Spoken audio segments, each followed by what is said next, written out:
Andrew Hutchins here, not a licensed physician, at least not at the time of recording this video. Is it blurry? I guess no. Not giving medical advice, it's purely educational and for entertainment and informational. You get the point, it's not medical advice.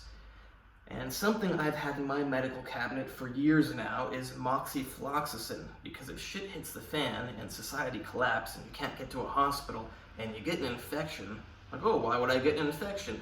Well, say you think you could possibly get shot somehow. There's a good chance you could get infected. Well, why does it matter if you get infected? Well, because if you get infected, say it's in your arm, there's a good chance you'll have to cut off your arm or else you're gonna die. So antibiotics could save your arm, they could save your life, they could save a lot of other things. So it's a good idea to have them in your possession. See, I have moxifloxacin amongst other antibiotics. Why do I have moxifloxacin? Because it's a very powerful, broad-spectrum quinolone antibiotic. That's the name of the class of antibiotics, including moxifloxacin, levofloxacin, ciprofloxacin. They're very effective. However, they're also very, very bad for the tendons. Now, I always knew they were bad for the tendons.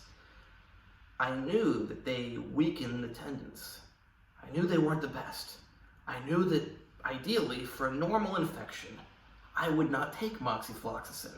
I would only take moxifloxacin as a last resort, but I wanted to have it in my possession.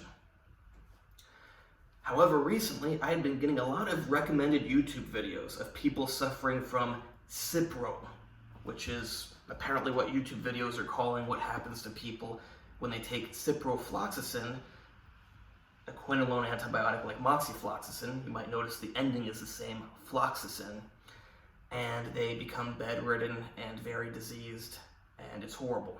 Now, why exactly they are bedridden, I don't know. It might be because their Achilles tendons ruptured and now they can't walk.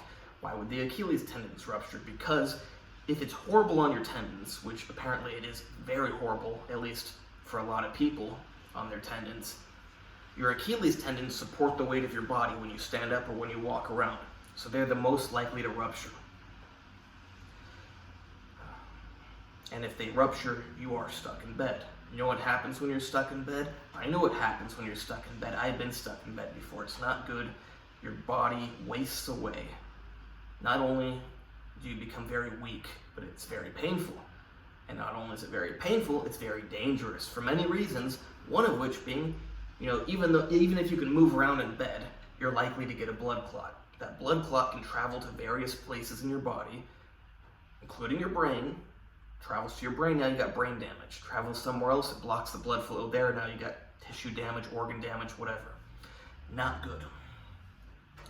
And if you are stuck in bed for a long amount of time, you're going to be like a cripple when you finally get out. It's going to be a long rehab process. So yeah, you do not want to end up tearing your Achilles tendon stuck in bed. You don't want to end up stuck in bed for any reason. So let's get back to the effect on the tendons. I always knew it was bad for the tendons, but I thought, it's bad, not something I would take unless I need to. It's not ideal, wouldn't recommend it for athletes, but it's good to have in case of an emergency.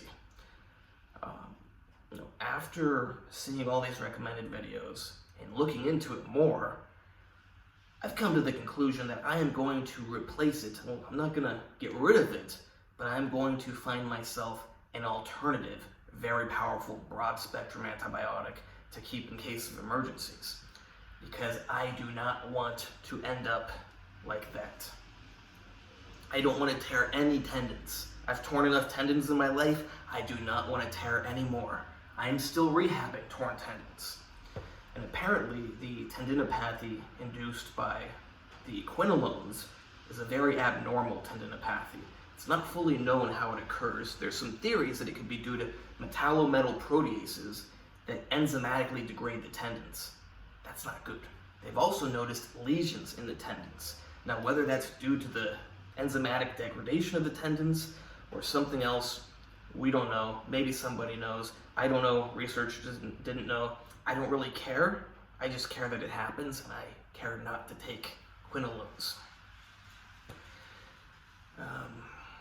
Now you may be thinking, well, maybe this is if you take it a long time or something. No, this has been shown to happen. Like tendon ruptures have been shown to happen within 2 days.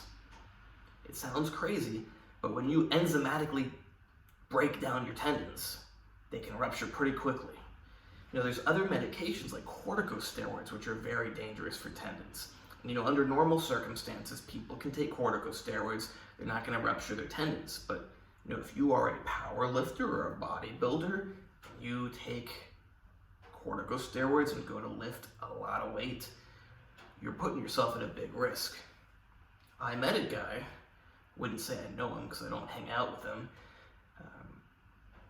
Seemed like a great guy. He really liked lifting weights, but he decided to take corticosteroids instead of non-steroidal anti-inflammatories, you know, like ibuprofen. A few days later, he tears his pec. Yeah, and he is not an elite athlete. I mean, he's a great athlete, but he's not one of those people with the very best genetics in the whole world, with the very best doctors in the whole world who could recover from it, let alone quickly. You know, people have this people that watch YouTube, I'm sure, have a very distorted sense of what it means to tear a tendon or a ligament. Because you see these people like Larry Wheels, I think he tore his bicep, maybe he tore his chest also, and a few months later he's back at it. You know why? Because he's got top tier genetics and he's got the best doctors in the whole world. And he's got the best aftercare after that surgery. Most people do not have the genetics to heal like that, and they don't have access to such good surgeons, and then they don't have access to such good aftercare. It's really sad. Now, I've seen how most people's surgeries go. For the musculoskeletal system, I've seen very few people be able to return to being an athlete like they were before. You know, I've made sure never to get surgery, even though I have fully torn ligaments, I have fully torn tendons, I've done a lot. I just didn't trust the doctors. You know, they messed me up before, and I wasn't going to let them mess me up more. You know, I'm never going to be the same. I wish these things had never happened, but, you know, it's like, you get surgery, you'll never be the same. You don't get surgery, you'll never be the same. At least I am all naturally healed the way my body wants to be healed. You know, I tore my coracoacromial ligament and the bones came apart. But I held my shoulder. I'm not going to do it right now, I don't want to smash my shoulder against itself, but when the bones came apart, I grabbed my delt and pulled my shoulder inward to hold the bones together. I did that for months, and then I got a sling and I put extra tape around it and I held the bones together while I did some special stuff to help them reconnect. Because they're not going to reconnect if they're not close to each other, that's for sure. So yeah, obviously I got very lucky. I went to the extreme with what I did to heal. I'm very, very, very glad I did not get surgery. Because you know that at least 10 years ago, when I was looking into these surgeries, it was like a 40% success rate after 3 surgeries. That means after the first surgery, it would fail typically. After the second surgery, it would fail. But on average, I don't remember all the statistics, but I do remember there was one study that looked at after 3 consecutive surgeries, because the first 2 failed, there was a 40% success rate, or 30%, or 6. Basically, it was a very low rate of success. And I was like, man, that does not look good. I'm not getting surgery. Doctors already really messed me up. No way I'm letting them mess me up more. And that's why I'm making this video for you. Because if you go to the doctor and they tell you, oh, okay, we're going to give you some antibiotics, it's ciprofloxacin. No. This isn't medical advice. I can't give medical advice. Now, if you are in such bad condition that you can't even say no, you're on life support, you're unconscious, maybe it's a good idea to take this because it's a very effective antibiotic. But if you're not dying, I think it's a good idea to take a different antibiotic because there do exist alternatives. I'm not an expert on all the antibiotics. I'm going to be looking for the ideal alternative now that I don't want to take this one. But there do exist alternatives. So, personally, I will not let any doctor give me a quinolone antibiotic. Any antibiotic that ends in floxacin, ciprofloxacin, moxifloxacin, levofloxacin, I will not be taking. Now, studies have shown that ciprofloxacin has strongly been linked to this horrible tendinopathy, whereas levofloxacin is much less causing it. Moxifloxacin was on the low end, but levofloxacin was, I think, the lowest. Ciprofloxacin was either the worst or the second to worst. Regardless, I would like to stay away from all of them, although I have seen a lot of people in hospitals given levofloxacin, and they appear okay, but here's the catch. They're laying in bed already. So we don't know how they would do if they tried to walk around or jog, run. Most doctors would probably say, oh, I give people levofloxacin all the time, they're fine, blah, blah, blah. It's like, well, do you really know that they're fine, or do you assume that they're fine? Because if they're just laying in bed, you don't know. Are they going to tear their tendons if they go for a walk? Oh, well, they get up to go to the bathroom. Well, that's a pretty short walk to go to the bathroom. Even if they occasionally walk to the nurse station, real slowly and carefully, that's not the longest walk either. That's certainly better than nothing. That's certainly a better sign than not being able to do it. But at the end of the day, if you have a bunch of bedridden hospital patients that are taking a medication that makes your tendons horrible, you don't know how their tendons are because they're not trying to use their tendons. So yeah, despite the fact that I've seen a lot of people given levofloxacin, I've probably given people levofloxacin because I've worked as a nurse in hospitals. I don't know how their tendons are, and the doctors don't know how their tendons are. But again, levofloxacin was shown to be the least harmful, the least likely to cause this tendinopathy. So maybe they're okay. I would not like to take that risk when alternatives exist. So I don't want you to get screwed up by doctors the way I was screwed up by doctors. I never want to get screwed up by doctors again. I want to help as many people as possible not to get screwed up by doctors. That's one big reason why I want to work as a doctor. So yeah, be careful. Not medical advice, but I would avoid quinolone antibiotics unless it's absolutely necessary.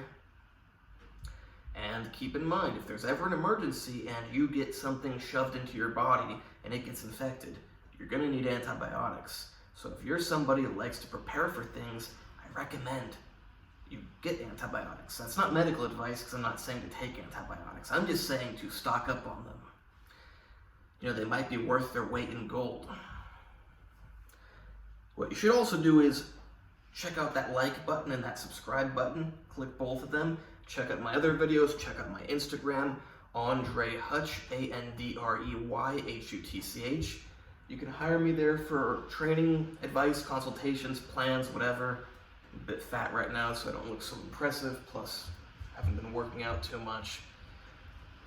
But I can certainly help you to look even better than I look. But it's not all about how you look. It's about how you feel, how you perform. I hate all this aesthetic stuff. I like looking good, but I hate the idea of going to the gym just to look good. So you want to be strong, you want to be fit, you want to be athletic. You can work with me, and I can make that happen a lot better than if you don't work with me. But I can also help you with the diet, with the supplements, with the special supplements, with the harm reduction, and any sort of medical information you might be interested in. Perhaps information, not advice, on which blood work is good to get. I'm not advising you to get it, I'm just informing you which is good to get.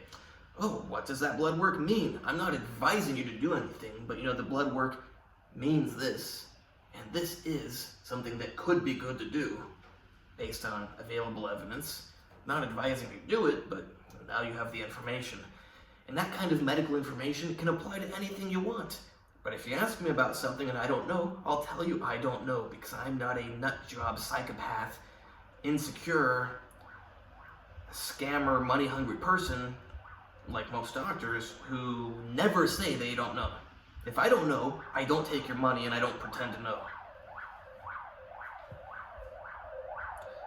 Here they are, they're coming for me because I'm breaking the doctor oath of scamming people or hurting them.